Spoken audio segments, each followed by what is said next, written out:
आपने अब तक जाना कि कैसे काशीपुर का घर छोड़ने पर सुरेंद्रनाथ मित्र महाशय की सहायता से नरेंद्रनाथ को बरहापुर का एक टूटा फूटा घर मिला और वहीं उन्होंने प्रथम रामकृष्ण मठ की स्थापना की।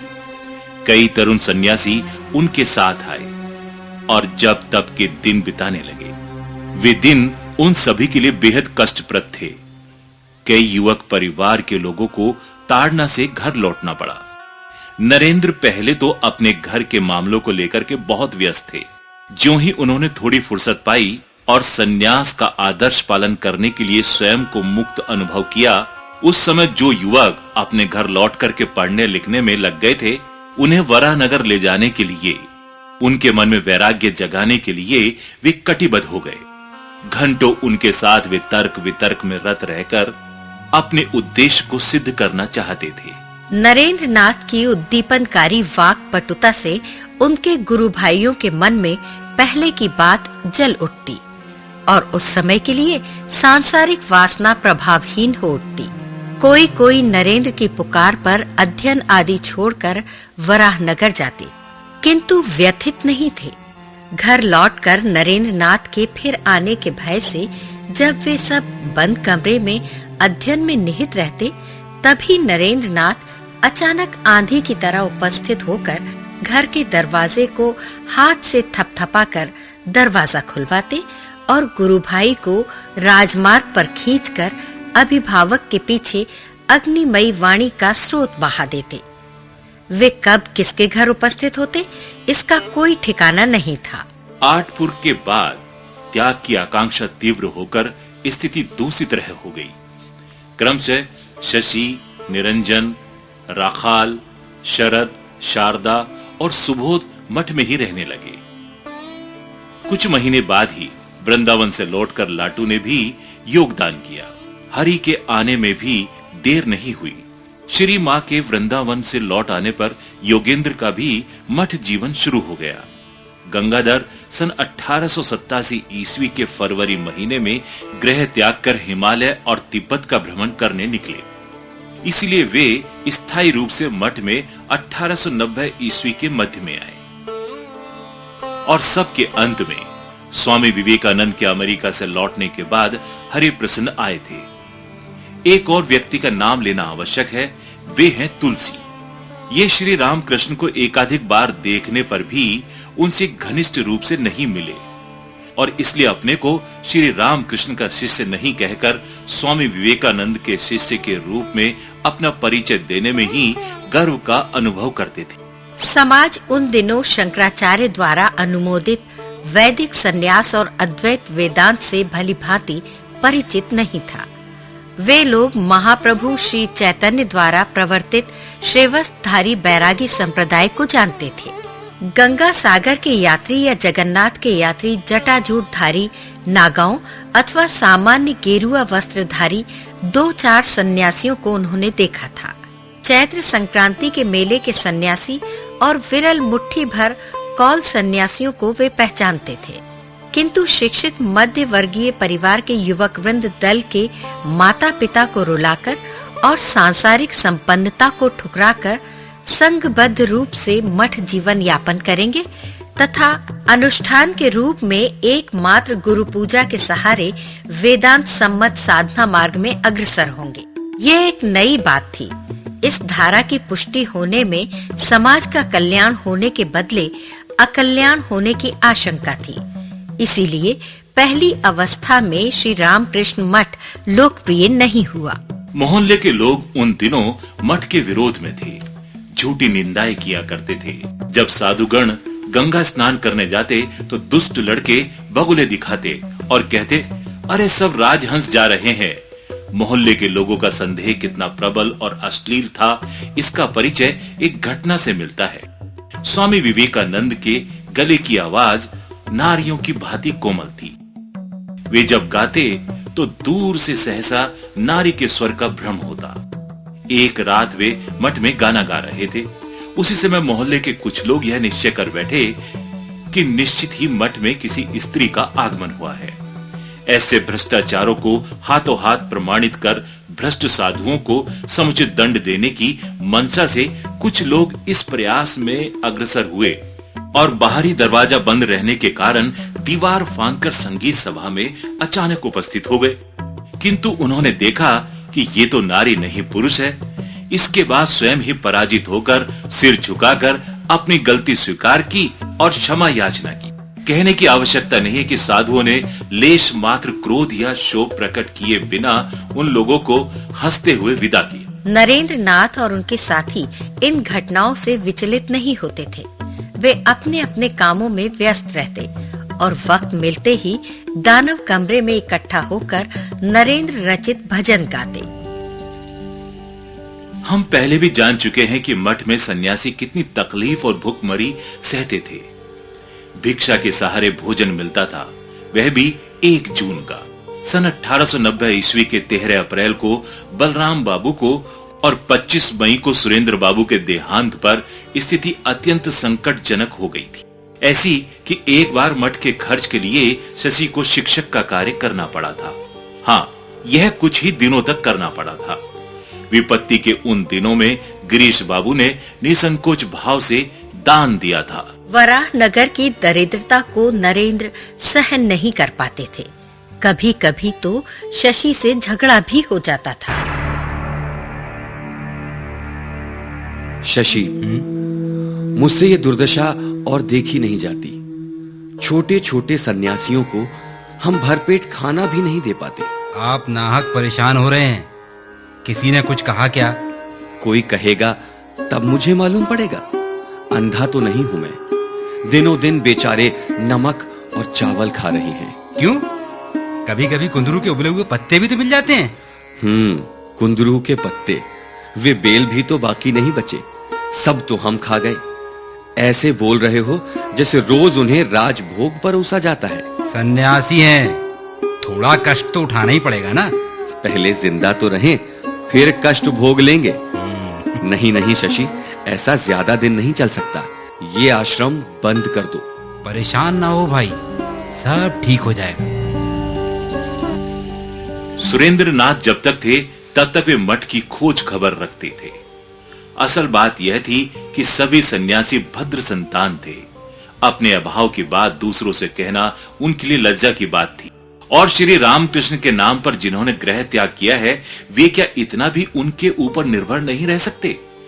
भगवान ने तो स्वयं ही गीता में प्रतिज्ञा की है, योग क्षेम वहाम्यहम्। फिर भी सुरेंद्र नाथ सामर्थ्य के अनुसार खोज खबर रखते और व्यवस्था भी करते। दूर रहने के कारण सर्वदा आना जाना उनके लिए संभव नहीं था। दूसरी ओर रोग से शैय्याग्रस्त हो जाने के कारण वह असंभव हो गया था।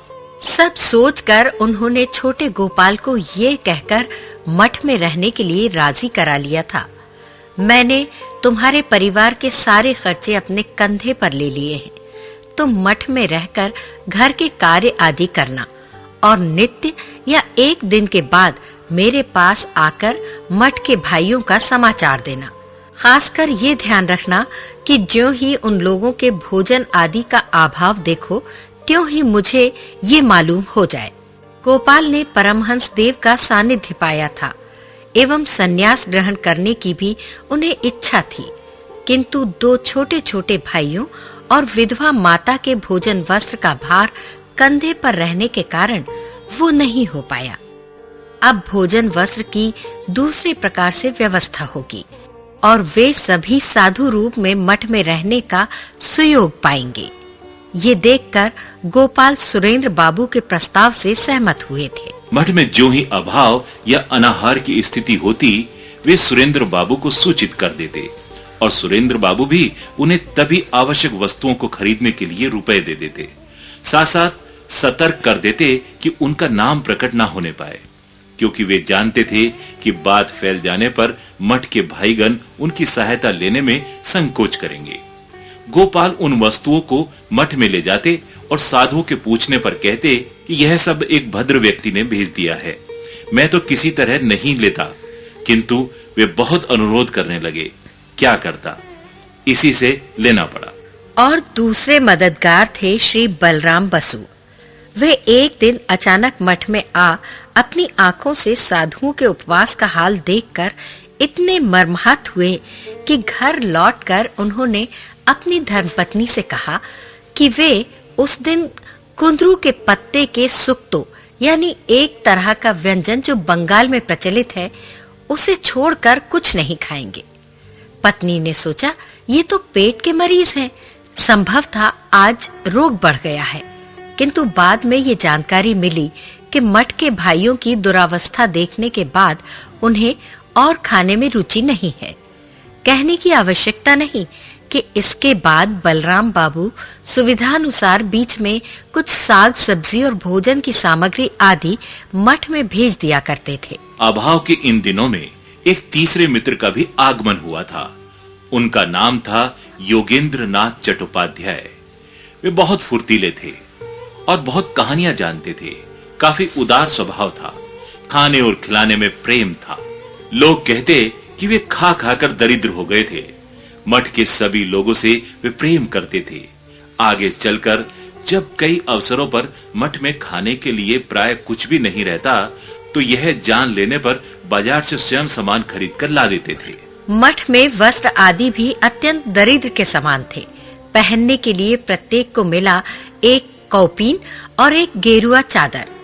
बाहर जाने के समय आवश्यक होने के कारण सबके लिए एकमात्र उजली धोती और एक उजली चादर दीवार पर टंगी रहती थी, जिसको जब जरूरत होती वे उसे ले जाते।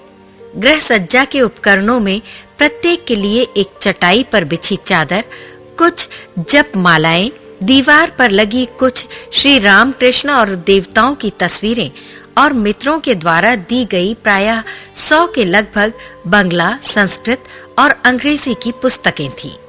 ये व्यवस्था बहुत दिनों तक बनी रही थी। सन्यासी मठ में केवल कौपीन पहनते, बाहर जाने के समय चादर धारण करते, महीने में एक बार सिर, मूछ और दाढ़ी मुंडवाते। सबके जो थोड़े बहुत कपड़े लत्ते थे वे रस्सी की अर्गनी पर लटकते रहते। कोई बक्सा नहीं था। विवेकानंद ने लिखा है, श्री रामकृष्ण के देह त्याग के बाद हम वराहनगर के मठ में कितना जप ध्यान किया करते थे।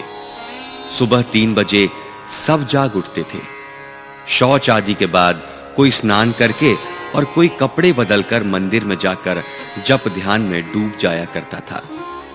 उस समय हम लोगों में क्या वैराग्य का भाव था। दुनिया है या नहीं इसका पता ही न था। शशि 24 घंटे श्री रामकृष्ण की सेवा करता रहता था, घर की गृहिणी की तरह। भिक्षा मांगकर श्री रामकृष्ण के भोग आदि की और हम लोगों के खिलाने पिलाने की सारी व्यवस्था वो स्वयं करता था। ऐसे भी दिन गए हैं जब सवेरे से 4-5 बजे शाम तक जप ध्यान चलता रहता था।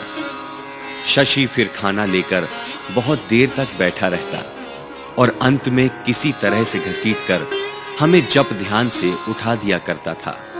आहा, शशि की कैसी निष्ठा देखी है। हाँ, यह बात निश्चित ही स्वीकार करने योग्य है कि श्री रामकृष्ण संघ की स्थापना के पीछे गुरु भाइयों का सम्मिलित प्रयास तो था ही, प्रत्येक की निजी देन भी थी। उस प्रारंभिक अवस्था में शशि की निपुणता अपूर्व थी।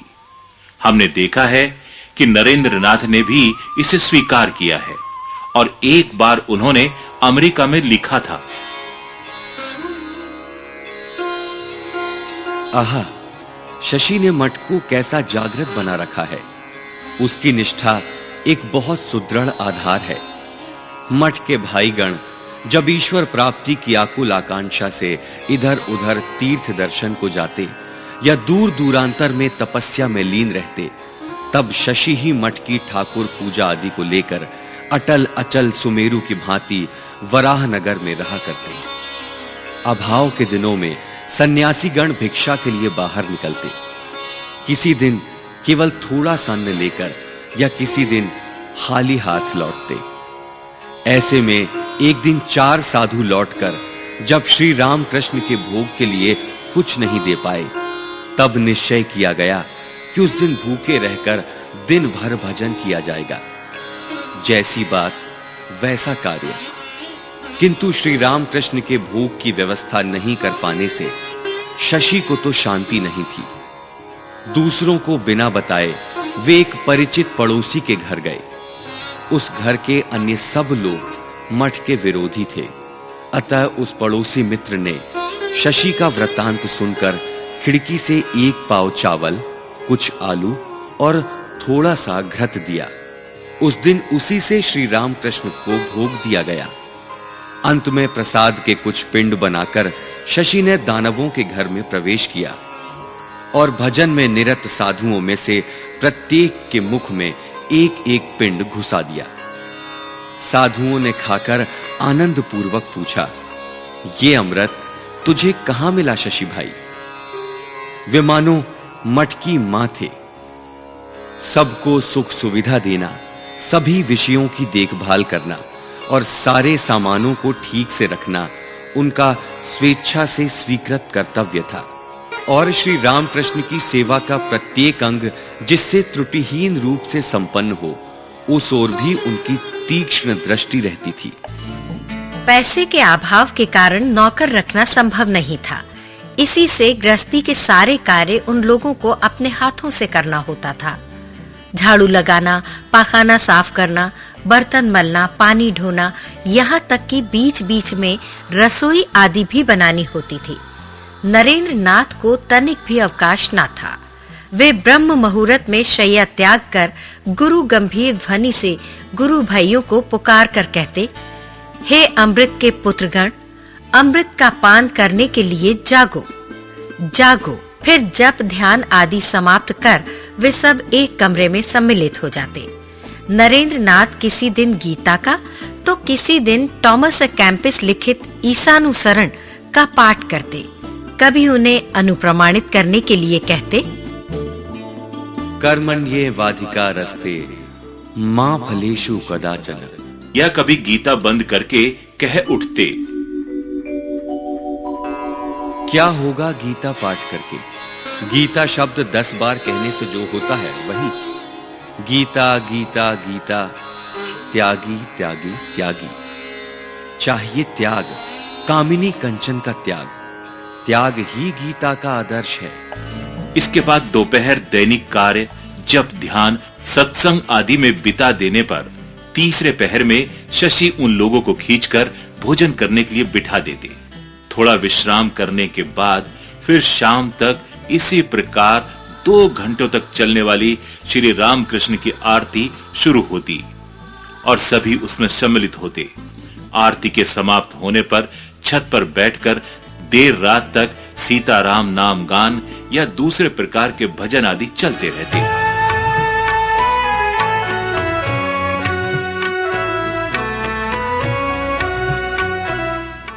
सभी समान भाव से सभी कार्यों में सहयोग करते। ऐसा नहीं कहा जा सकता कि कोई एक अध्ययन आदि में ही प्रायः सारा समय बिता देते। और घर के कामों में असुविधा होते देखकर जब आलोचना काफी मुखर हो जाती, तब नरेंद्र नाथ ने एक दिन क्षुब्ध होकर कहा, तुम्हारा एक भाई यदि पढ़ने में ही मन लगा रहा है तो इतनी जलन क्यों? लाओ तुम्हारे सारे बर्तन मैं अकेला मांज दूं। व्यक्तिगत आलोचना भी बंद हो गई। नरेंद्र नाथ के संगीत प्रेम की बात हम पहले भी कह चुके हैं। उनका उत्साह दूसरों में भी संचारित होता। शरद उनसे संगीत सीखते और काली सीखते वाद्य वादन। और उनके संगीत और संगत साथी अन्य कई लोग होते, खासकर बूढ़े गोपाल और तारकनाथ। गोपाल दादा बाजा तबला बजाते। पखावज बजाने वाले की कमी दूर करने के लिए काली ने उस्ताद की सहायता से यह विद्या थोड़ी बहुत सीख ली थी। बीच बीच में भक्तों के घर पर भी नरेंद्र नाथ के गाने की मजलिस लगती।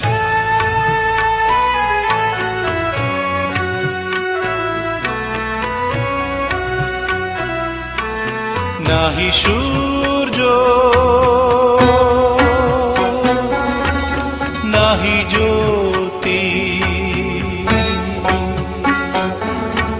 नाही शशांक सुंदर। भूतों का कमरा कभी-कभी देश विदेश की अनेक विचारधाराओं के विवेचन, विश्लेषण, ग्रहण, त्याग, तुलना इत्यादि से झूम उठता। कांट, हेगेल, स्पेंसर आदि दार्शनिक गण, यहाँ तक कि नास्तिक भौतिकवादी और अज्ञेयवादी भी इस वाद विवाद से नहीं बचते। गीता, उपनिषद, तंत्र, पुराण, रामायण, महाभारत, बौद्ध मत, वैष्णव मत, शैव मत आदि अनेक विषय इस सभा के विवेचन प्रसंग में आ जाते थे। वस्तुतः वो घर एक शिक्षा केंद्र या महाविद्यालय में परिणत हो गया था और इस केंद्र के मध्यमणि थे नरेंद्रनाथ। विवेचना शुरू करने पर वे इस प्रकार किसी एक पक्ष में झुकाव दिखाते कि प्रायः अन्य सभी प्रतिपक्ष अविलंबन करने को विवश हो जाते। वे भी तर्क प्रस्तुत कर उन लोगों के मत का खंडन करते। फिर जब वे सब तर्क नहीं ढूंढ पाते, तब उन लोगों के पक्ष को ही अपने मत से काटकर छिन्न छिन्न कर देते। यदि यह प्रश्न उठता है कि ईश्वर है कि नहीं, तो नरेंद्रनाथ पूर्व पक्ष ग्रहण कर लेते और कहते ईश्वर नहीं है, वह मन की कल्पना मात्र है। फिर वे ही बाद में प्रमाणित करते कि ईश्वर ही एकमात्र वस्तु है। इस प्रकार शंकर का दर्शन कभी नरेंद्र के पूर्व पक्ष के आघात से मिट्टी में मिल जाता और दूसरे ही क्षण उसके उत्तर के पक्ष में तर्क बल से खड़ा हो जाता था। साख्य, योग्य, न्याय, वैश्विक, मीमांसा और वेदांता, इस षट दर्शन में नरेंद्र विलक्षण पंडित तो दिखते ही साथ साथ दूसरों का ज्ञान भंडार भी समृद्ध करते। फिर हिंदू धर्म की विभिन्न शाखाओं की रीति रिवाज, पूजा साधना आदि की भी चर्चा करते। हीनयान और महायान, इन दोनों संप्रदायों की नव प्रकाशित अनेक पुस्तकों का उस अध्ययन कक्ष में अध्ययन और विवेचन होता। भारत के मध्यकालीन धार्मिक नेताओं के जीवन और उपदेशों से वहां घनिष्ठ परिचय प्राप्त हुआ। तदुपरांत ही ईसा मसीह ने उन लोगों के हृदय को आकृष्ट किया।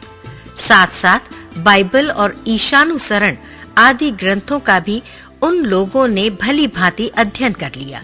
आनुषंगिक रूप से ईसाई धर्म के विभिन्न संप्रदायों के प्रवर्तक सेंट फ्रांसिस, इग्नेशियस लायला आदि संतों के जीवन और उपदेश का पूर्ण परिचय प्राप्त हुआ। उन दिनों नरेंद्रनाथ ने प्रमदा बाबू को जाकर सारे पत्र लिखे थे। उससे ज्ञात होता है कि संस्कृत भाषा, विशेषकर वैदिक शिक्षा के प्रति भी उन दिनों उन लोगों में विशेष आग्रह था। नरेंद्र बीच बीच में भारतीय इतिहास अथवा समाज व्यवस्था की विवेचना से भी उन्मुख हो जाते। भारतीय सभ्यता की एकता कहाँ है? श्री रामचंद्र से लेकर के सम्राट अकबर तक भारत की संततियों ने किस प्रकार भारतीय संस्कृति को संपुष्ट किया है आदि विषयों के विचार में वे दिनों दिन निरत रहते। विदेशों का इतिहास, जैसे गिबन की रोम साम्राज्य के अधपतन की कहानी, कालाइन का फ्रांस की क्रांति का इतिहास, उन लोगों की विवेचना में एक विशिष्ट स्थान पाता। जॉन ऑफ आर्क की जीवनी की वे विवेचना करते और फिर भारतीय वीरांगना झांसी की रानी का भी वे अत्यधिक सम्मान करते। उस समय विभिन्न धर्मों के बड़े-बड़े पर्वों को सादर मनाया जाता। जैसे बड़े दिन की रात में धूनी के चारों ओर अधलेटी अवस्था में ईसा मसीह के आविर्भाव और उपदेशों के प्रचार का प्रसंग चलता। एक दिन गुड फ्राइडे के उपलक्ष्य में उन लोगों ने सारा दिन उपवास कर व्यतीत किया। उसी समय दरवाजे पर एक यूरोपीय अतिथि का कंठस्वर सुनाई पड़ा, कौन है ईसा की दुहाई, दरवाजा खोलो।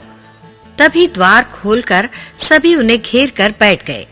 इस शुभ दिन में एक ईसाई के मुंह से ईसा मसीह की कहानी सुनेंगे, किंतु उस व्यक्ति ने कहा कि वे सिलेक्शन आर्मी का सदस्य है और वो सब मात्र 2 पर्वों को मनाते हैं, ईसा मसीह और जनरल बूथ का जन्मदिन। गुड फ्राइडे आदि के संबंध में वे कुछ ना कह सकेगा।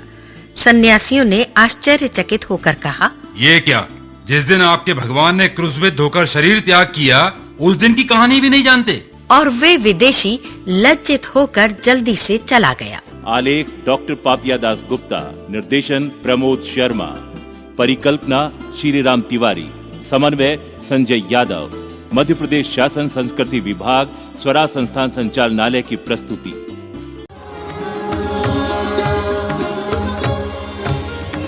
युग प्रवर्तक